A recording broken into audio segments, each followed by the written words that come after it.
ஸல்லல்லாஹு அலைஹி வஸல்லம் அவர்கள் சொன்னார்களே, திருமதியில் ஒரு ஹதீஸ் வருகிறது.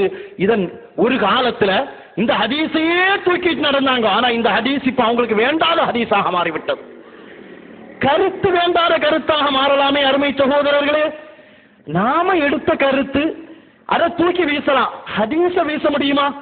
ஸல்லல்லாஹு அலைஹி வஸல்லம் சொன்னார்களே, இன்ன பனி இஸ்ராயில், பனி இஸ்ரவேலர்கள் 72 கூட்டமாக பிரிந்தார்கள், என் கூட்டம் 73 கூட்டமாக பிரியும் என்று சொல்லிவிட்டு அதுல ஒரே ஒரு கூட்டம் தான் சத்தியத்தில் இருக்கும் என்று சொன்ன பொழுது சஹாபாக்கள் கேட்டார்கள், யா ரசூலுல்லாஹ், அது எந்த கூட்டம்? மன்ஹி யா ரசூலுல்லாஹ்.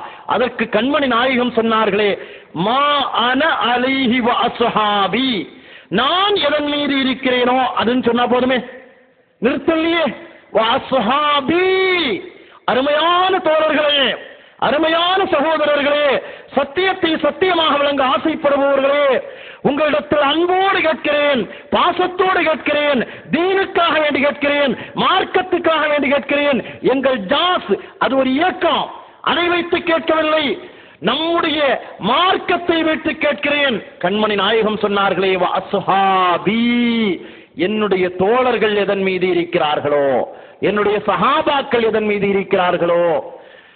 கொஞ்சம் அரபி இலக்கணம் தெரிந்தவர்களுக்கு தெரியுமே, அங்க வ அஸ்ஹாபி, வாவு அத்துப்புடைய வாவு, வாவு வந்தாலே முன்னால் உள்ள கருத்துக்கும் பின்னால் உள்ள கருத்துக்கும் வித்தியாசம் வர வேண்டும் என்ற அரபியினுடைய இலக்கணம் கொஞ்சம் தெரிந்தவர்களுக்கு தெரியுமே.